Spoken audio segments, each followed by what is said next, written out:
Hi, my name's Cosmo, and today we're going to make some smoked cheesy kielbasa sausage. We're going to use pork shoulder and some pork belly to add a little bit of fat into that sausage, and then a spice mix of oregano, garlic, black pepper, salt, and a little bit of curing salt. Fresh ground pork lasts, let's say, 6 to 8 days in the fridge. Adding this curing salt to that will give it about 28 days. It keeps the meat from oxidizing and turning gray or brown. It keeps nice, fresh, kind of pink pork color throughout the cooking process and throughout the time that it spends in your fridge, in the smoker, wherever you put it. This one we're going to do in beef middles, so a thicker sausage. We're gonna smoke it in our vertical smoker. We're gonna put some cheese in it, and it's gonna be a nice, thick kielbasa with some ooey gooey cheese in there. So let's see how we do. First things first, we're gonna cut up our pork belly. So we're making a small batch, not too big, a 7.5 pound recipe. We're gonna cut up 2 pounds of pork belly and 5.5 pounds of shoulder. So when you're cutting chunks up for sausage, I think a really important thing is, how big should I cut it? Should I cut them, 1 inch by 1 inch, 2 inch by 2 inches? It all depends on your grinder. If you have a small tabletop grinder, you might want to cut them smaller than this. Today we're going to use the 1/2 horsepower meat grinder. It's got a nice big funnel and grinding tube, so we're cutting these, 1.5 to 2 inch square pieces, and that'll go just fine through that grinder. All right, I've got 2 pounds. Next thing we're going to cut up is pork shoulder. This is a pretty classic cut, Boston butt. Basically has the lower part of the leg removed, and then it goes all the way up into the shoulder and kind of cuts off at about the 4th rib into the neck. So you have your copa, or your pork collar, your pork shoulder up here. That's an extension of the pork loin. So your chops kind of come up, and this is where the pork chop ends and goes into the shoulder and then into the neck. First thing I'm gonna do is take that scapula out, get all the bones out. So I'm gonna come up. We'll try and do it backwards so everybody can see. So basically this is the shoulder blade of the animal. And it's a very odd shaped bone if you've never done it. And it doesn't matter the animal. It could be a cow, it could be a deer, it could be a pig. They're all shaped the same. They're all weird. It's flat on one side and it comes out to a point on the opposite side. So it kind of makes for a pain when you are butchering. But you get used to it. And you learn some tricks, how to cut it. So we won't waste that. We'll save that for later to make stock, something like that with, but remove the scapula. And now I've got a boneless Boston butt, and I'm gonna cut 5.5 pounds off of this. So again, same kind of thing. I'm just gonna trim it into kind of 1.5 by 1.5 inch cubes. Everyone has a preferred knife they like to use. I love a curved 6-inch stiff boning knife. It's my favorite to use. Some people like them longer, some people like them more flexible, some people like a straight blade. For me, this is the most ergonomic shape. It's my favorite meat knife that they have. I can hold it with a pistol grip. I can butcher whole animals, smaller cuts, lambs, beef, pig, boar, venison, doesn't matter. This is my go-to knife for all butchering. One thing you want to watch out for, especially with pork, commercial pork, you don't see it too much in wild game, but glands. You don't want to get glands in your sausage. They look like little, this is actually super nice and clean pork, so why talk about it? But important, glands are in a lot of pork shoulder, especially near the neck and the jowl, and you want to be aware of it because if that gets into your sausage, it can make the sausage bitter. So really important to remove and cut out any glands you see. If I find one on my journey through this pork shoulder, I'll make sure to show you. One more, 5.5 pounds. There we go. And now we're gonna mix up our spices. I'm just gonna mix it all by hand really well. Again, everybody's got their own methods. I like to let my meat sit for 24 hours before grinding it. What happens when salt especially starts to agitate the proteins, it'll actually release a lot of the water molecules in it and you'll find wet. So if you ever season a steak and put it in the fridge, or you season some meat to grind and you go and you'll notice in the maybe the bottom of the plate you had your steak on, or the bottom of the bowl you're mixing your sausage in, it's almost like a little puddle of kind of bloody liquid. that will actually come out as the proteins get edited and get back into the sausage so you don't lose any of that water, that water weight and that meat and that flavor by letting it sit a day. So we're gonna let this sit overnight in the fridge with a little bit of saran wrap on top, and we're gonna finish it tomorrow.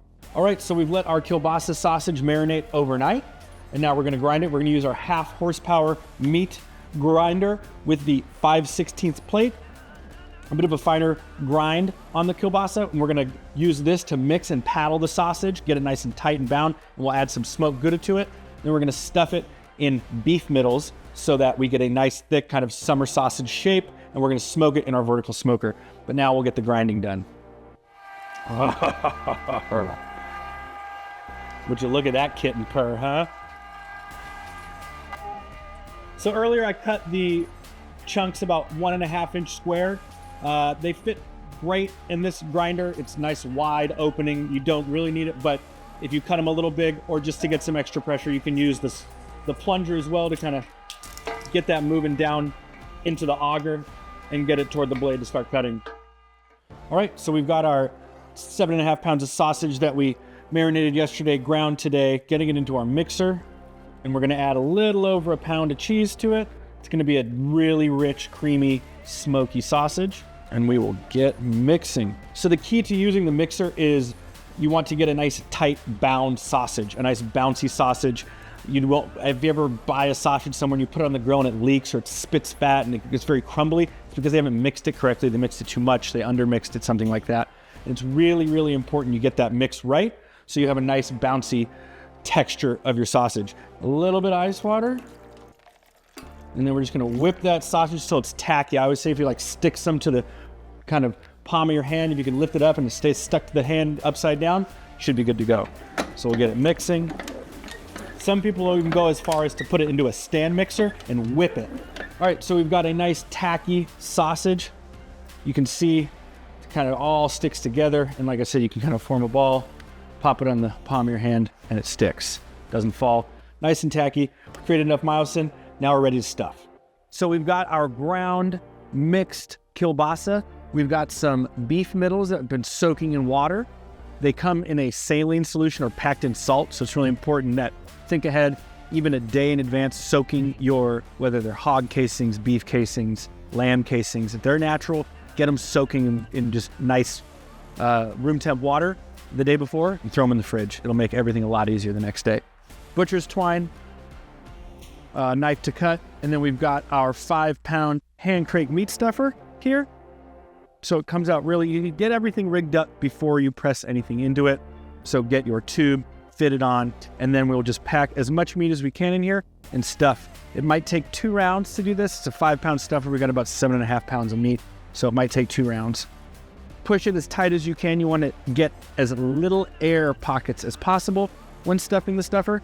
Why? Because when you get air pockets in your sausage, it will create punctures and rips and tears and make everything more difficult. So really important to get as little air as possible. And you'll actually notice, to help get rid of air, there's actually a little valve right here on the top of the stuffer, so that when you're pushing it down, it doesn't build up pressure and whack the handle, doesn't rip around and hit you in the arm. It's actually built up to release any air and pressure in the tube. So we'll get that locked in. It slides right in. Learn from my mistakes, please, is you want to get this stuffing and you want to get that meat all the way to the very end of the tube before putting your casing on, because again, if you put your casings on the tube and you have the sausage isn't all the way through, you start stuffing, you're gonna just get filled with air. And we're gonna make some probably 12-inch long Hunter kielbasa summer sausages to hang and smoke in the vertical smoker later. So we just pull it on, make sure it goes on nice and straight. If you haven't used beef middles before, they are very thick, so they're actually a little bit more forgiving than lamb or hog casings. You can be a little bit rougher with them, a little bit firmer with them. They won't break as easy, but they're also a little harder to get moving. When smoking, never get too tight. Always leave a little tag at the end. I leave about 1 inch, because when you tie off your sausage, if it's too short and you hang it in the smoker, it could fall, could break.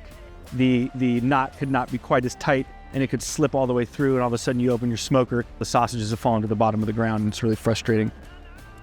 So we take our string, tie a nice tight knot.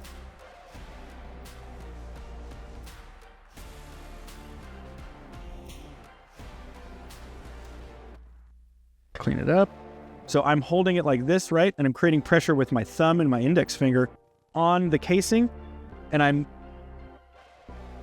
you want it to fill that casing up, and you want it basically almost as tight as it'll go without breaking.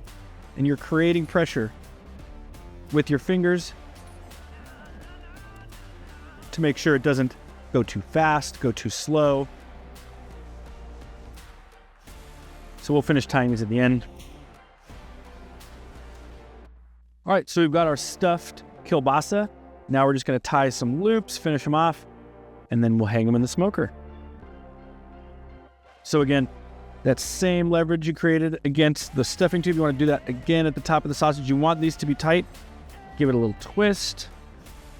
I always think tying beef middles is easier with a friend or a partner, but you can do it yourself.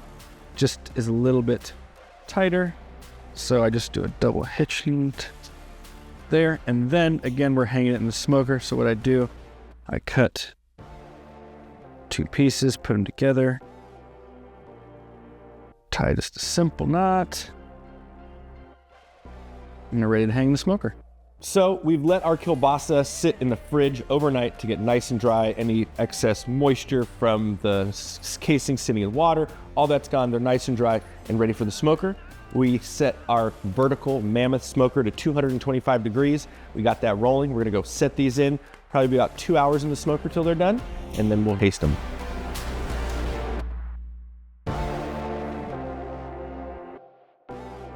Our kielbasa's been going for about 2.5 hours. It's fully cooked, it's ready to go. So we have our kielbasa that we smoked for about 2.5 hours in our mammoth vertical smoker. And now we're just gonna cut it open and try it. This is a great sausage. This format of sausage in the beef middles is great. You can take a chunk camping with you. You can eat it around a campfire. You can take it hiking. You can eat it at the office. It's awesome because it's great to eat. It's great to eat cold. It's great to eat hot. And it's just a really nice, easy way to have like a sausage lunch with no bun, no anything like that.